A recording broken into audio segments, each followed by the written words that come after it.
Consider the above sum. The sum from n equals 10 to infinity of negative 1 to the power of n over n times natural log of n. What can you conclude about the above sum? If relevant, is S4, the fourth partial sum, a good approximation? Hello, welcome back to the Quant Plus YouTube channel. I really enjoyed this problem because it incorporates so many of the key concepts that are usually covered in standard Calc 2 classes. If you're outside of the United States, this might be numbered slightly differently or referred to by a slightly different name, such as integral calculus or something like that. Now, the first concept to consider is the alternating series test. So, as a refresher, an alternating series is of the form listed here. The sum from typically n equals 1 to infinity of negative 1 to the power of n times some sequence, an, where the purpose of the negative 1 to the n is to get you alternating positive and negative, positive, negative, positive, negative. And the alternating series test says that if you consider the behavior of the sequence, specifically that the limit as n approaches infinity of an, and that limit equals 0, and the sequence is decreasing, an plus 1 is less than or equal to an for all n, then this series will converge. So let's consider the following example. The sum from n equals 1 to infinity of negative 1 to the n over n. In this case, our sequence that we're considering is an is 1 over n. We can see that the first condition is met because the limit as n approaches infinity of an is the limit as n approaches infinity of 1 over n, and this is 0, right? Because by dividing by a larger and larger number, you're going to get a smaller and smaller result, with the most extreme case being approaching positive or negative infinity. And by dividing by infinity, you get a result of 0. The second condition says that an plus 1 has to be less than or equal to an for all n. Well, we want to show that 1 over n plus 1 is less than or equal to 1 over n for all n. And here we're considering n to be in the positive integers, right, or in the natural numbers. So if we multiply the left side by n over n, we will get n over n times n plus 1. And this is less than or equal to, well, if I multiply the right side by n plus 1 over n plus 1, I get n plus 1 over n times n plus 1. And the inequality is preserved since n and n plus 1 are both positive quantities. From here, we can consider that this is pretty much the same as considering the inequality n is less than or equal to n plus 1. And by subtracting n from both sides, we get 0 is less than or equal to 1, and we know that that is true. So because of that, we can see that the two conditions are met, and our result is that this series converges.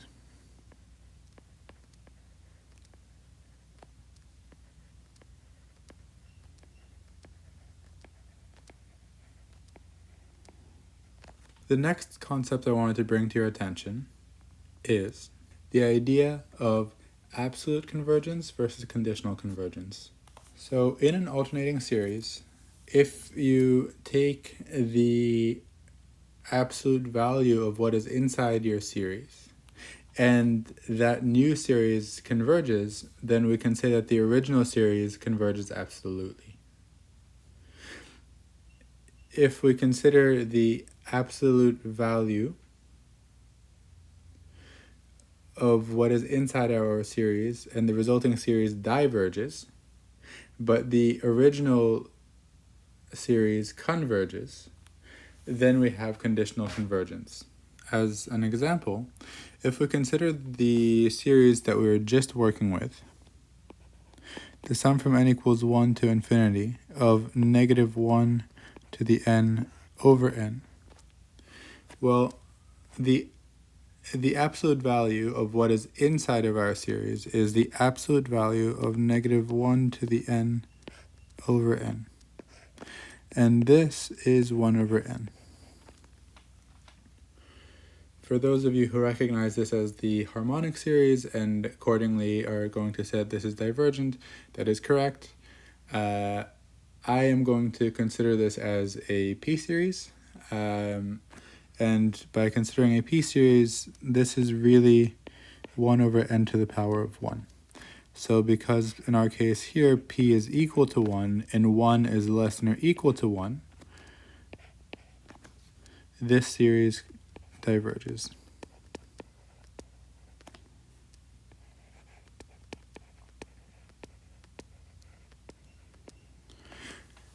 However, in the previous step, we showed that by the alternating series test, this series converges.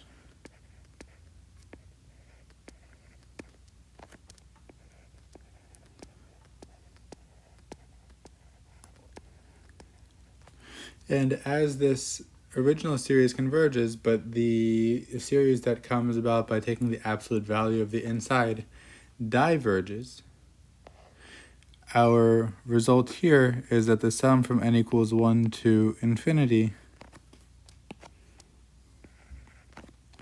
of -1 to the n over n has conditional convergence.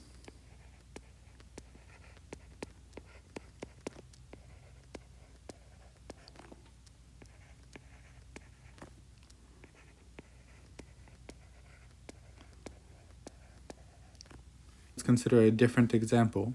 If we consider the sum from n equals 1 to infinity of -1 to the n over n squared, well, the absolute value of what is on the inside is the absolute value of -1 to the n over n squared, which becomes 1 over n squared.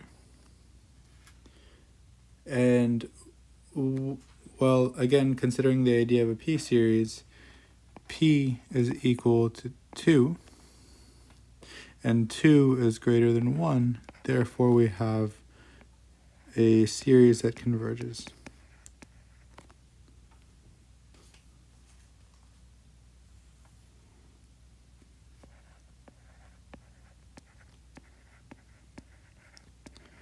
And as a result, we can say that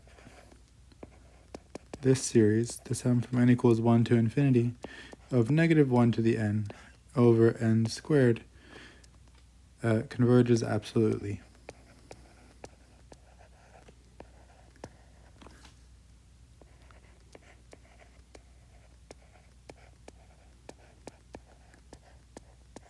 The next idea I want to bring up is the integral test.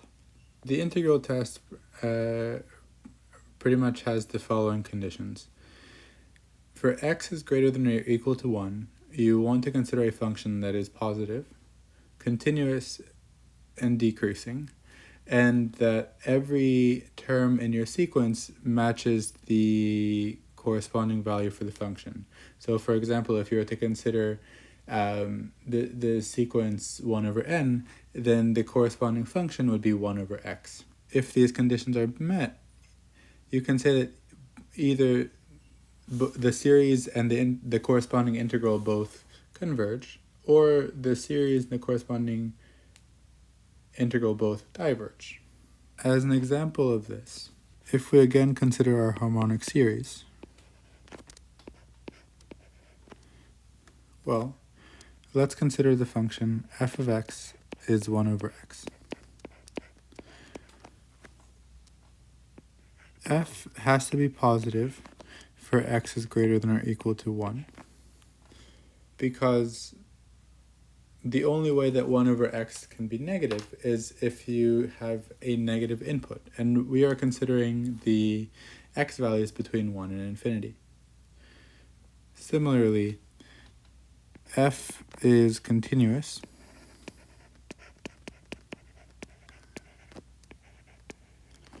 for x is greater than or equal to 1. And I'm not necessarily showing this rigorously, but if you're familiar with the graph of the function 1 over x, in general it looks like this, where the only point of discontinuity is at x equals 0. And again, because we are considering x values that are greater than or equal to 1, over that restricted domain we have a continuous function. And lastly, f is decreasing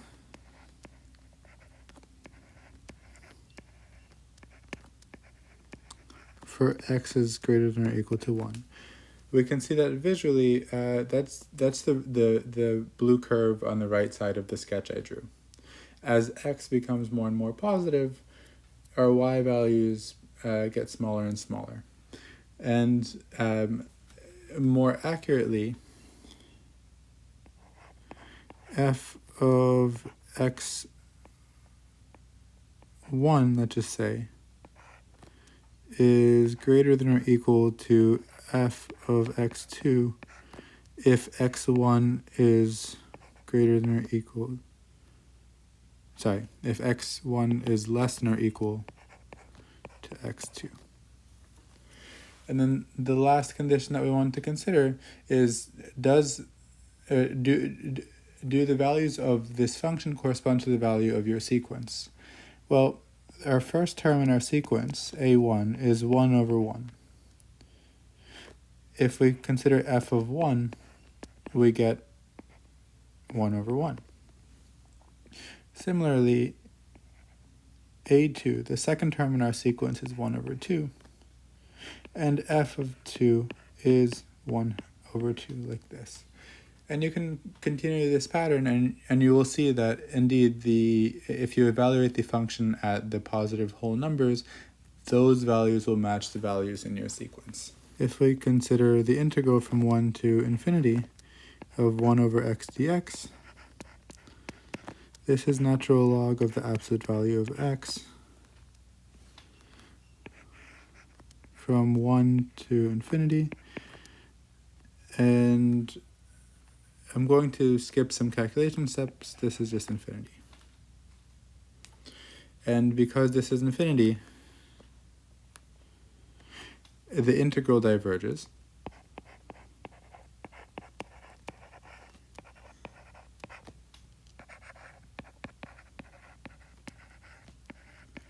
And therefore, this is another way that you can show that this series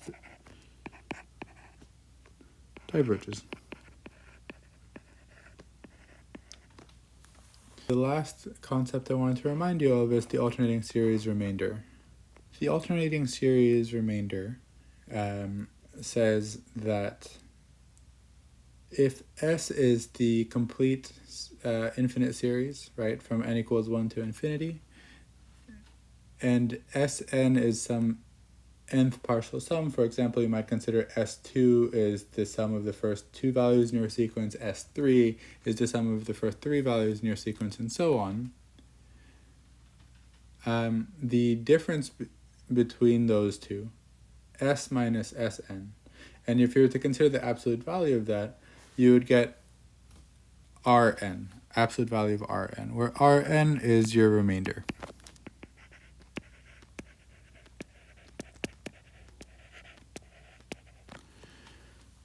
The alternating series remainder idea says that, or theorem, I believe, says that this remainder,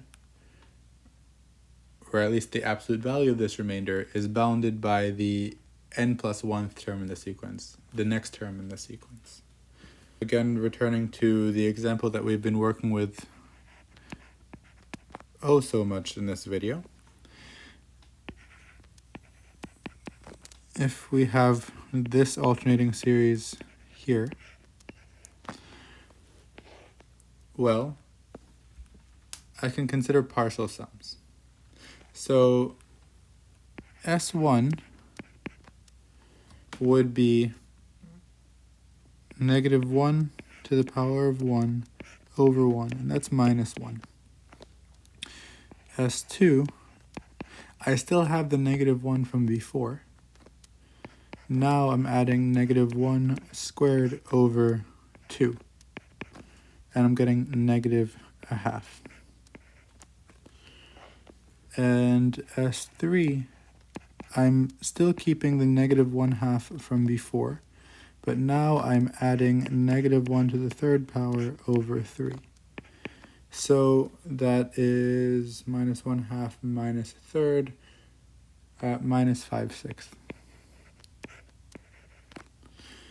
Right, and if I were to use S3 as my approximation for the entire sum, then the alternating series test says the absolute value of S minus S3, which we are going to label the absolute value of R3, must be less than the next term in our sequence, A4.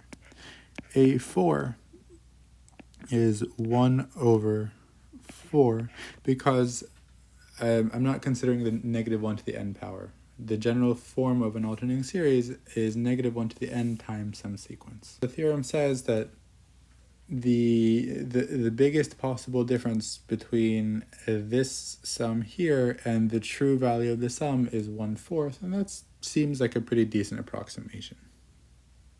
So now we're going to tie all those concepts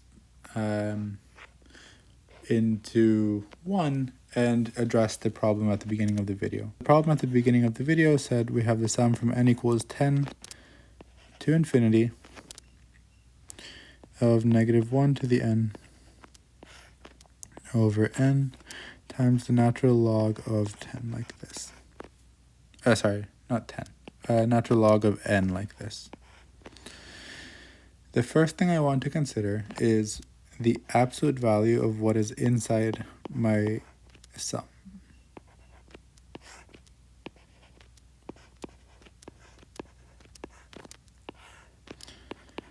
And this is 1 over n times ln of n,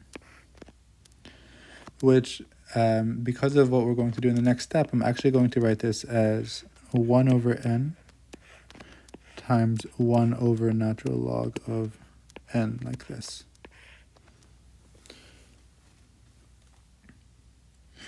From here, I am going to consider the integral test, and the function I'm going to consider is f of x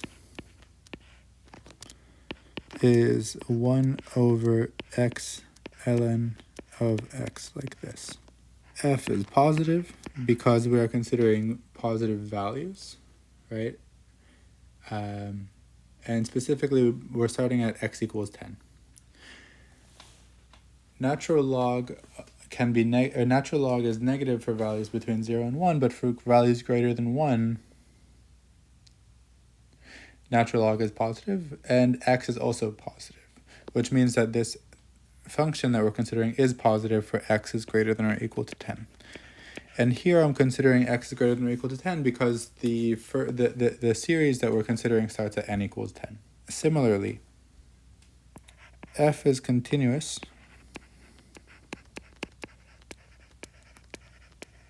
for x is greater than or equal to 10 because, again, we were considering that 1 over x before only has a discontinuity at x equals 0, and the only time natural log is equal to 0 is if we're considering the natural log of 1.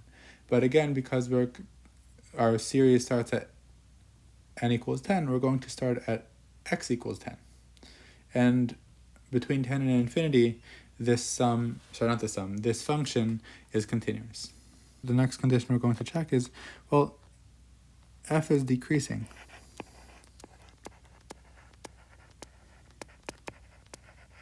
For x is greater than or equal to 10. how can you see that? Well, consider the graphs of the two functions. In blue, I'm going to sketch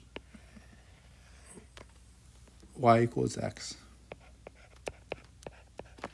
And in green, I'm going to sketch natural log.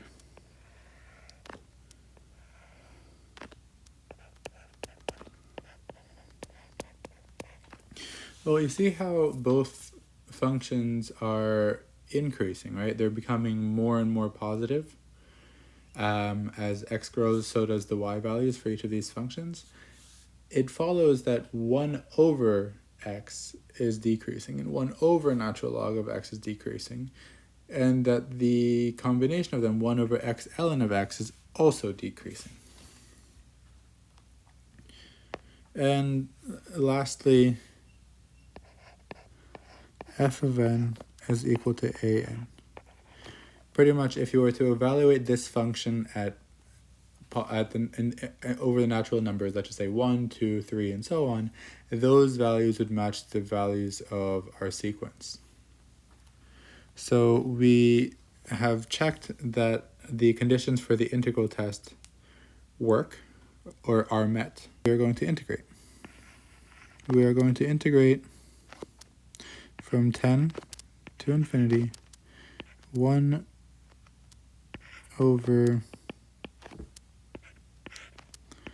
x natural log of x dx.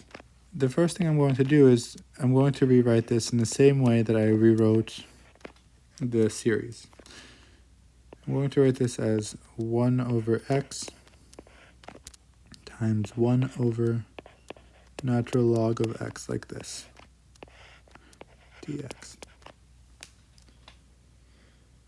From here, I'm going to consider a u substitution, and I'm going to make it u is ln of x. Therefore, du is 1 over x dx. And I'm also going to rewrite the bounds. So if x is equal to 10, then u is equal to natural log of 10. And if x is equal to infinity, or x is approaching infinity, then u is approaching natural log of infinity, which is again approaching infinity. That means that our new integral is 1 over u du between natural log of 10 and infinity, like this. Now, to be formal about how we actually evaluate this integral, let's consider a limit. A limit as, let's just say, b approaches infinity of the integral from natural log of 10 up until b of 1 over u du. This is equivalent to the limit as b approaches infinity of natural log of the absolute value of u at our two bounds.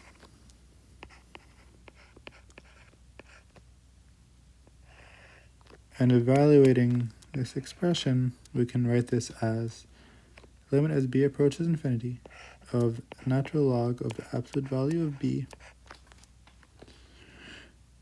minus natural log of the absolute value of natural log of 10.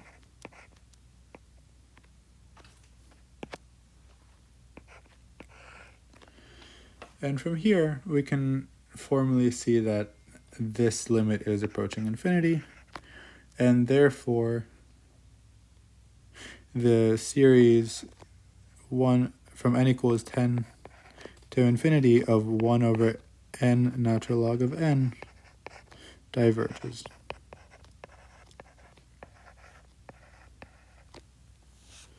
And because that diverges, the best we can hope for is conditional convergence. We know that we don't have absolute convergence. Let's check for conditional convergence.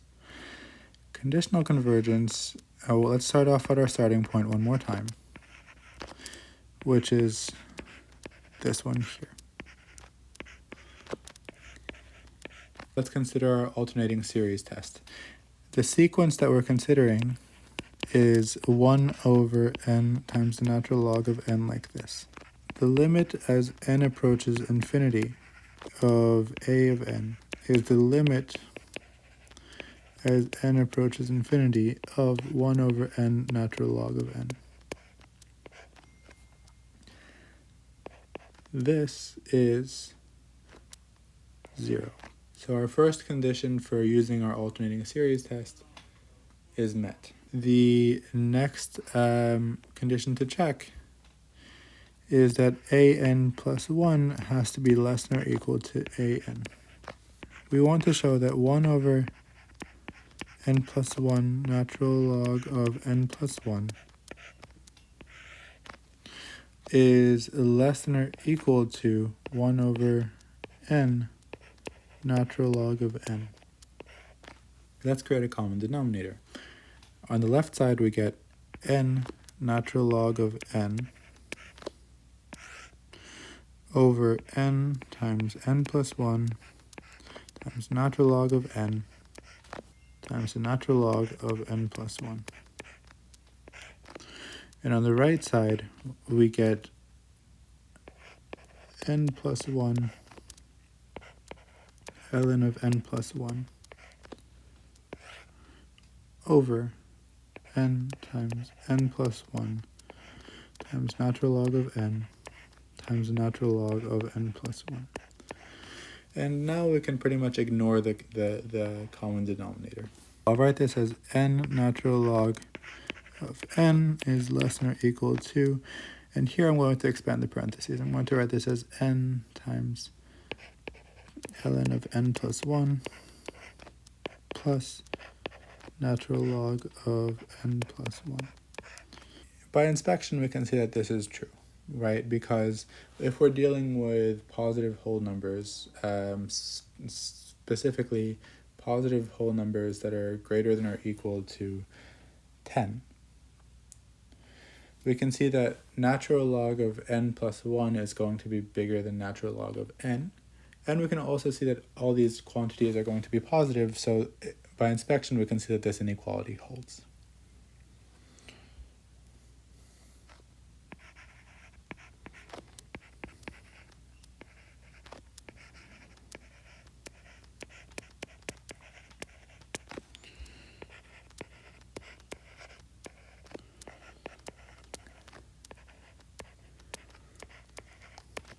We checked the two conditions for our alternating series test. Both conditions are met, and therefore we can say that this series, sum from n equals 10 to infinity of negative 1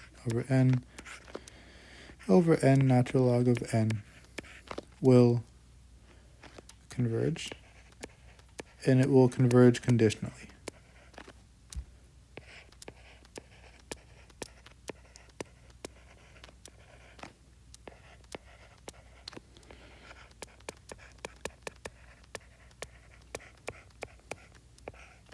For the last part of this question, we asked, is S sub 4 a good approximation?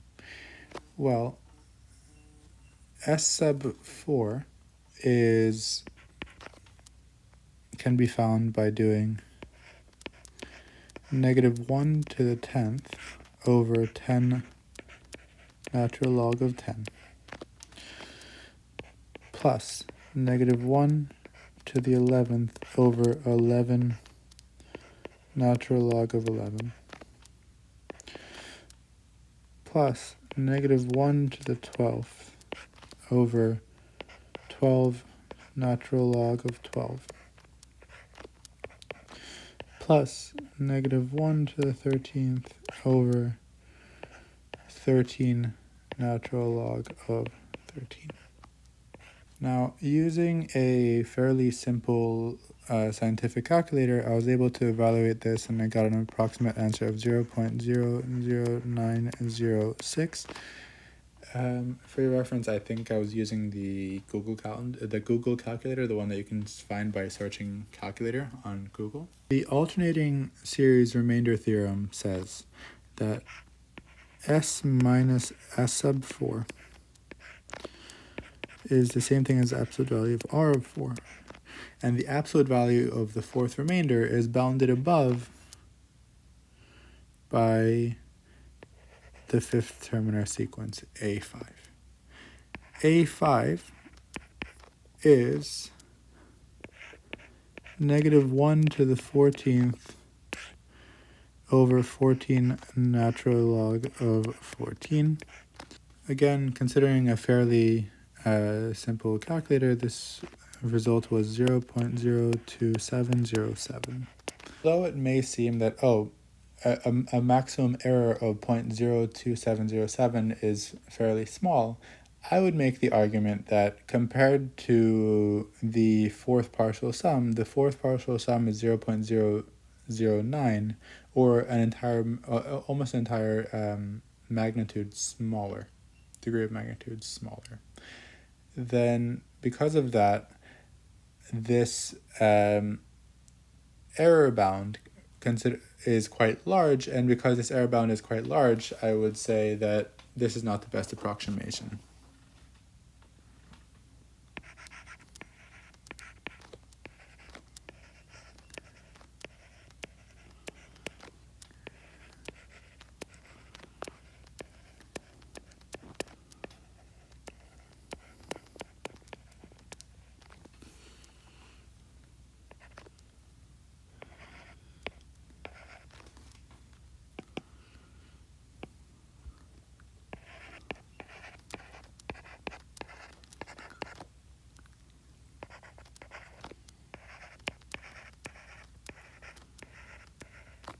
To kind of summarize the ideas in this video, we have an alternating series test which describes the behavior of alternating series, and in general, if the limit as n approaches 0 of your sequence is 0, and you have a you have a decreasing sequence, then you have a convergent alternating series. You have the idea of conditional versus absolute convergence. You can consider the resulting series if you apply the absolute value to what is inside your series, and if that resulting series converges, you have absolute convergence.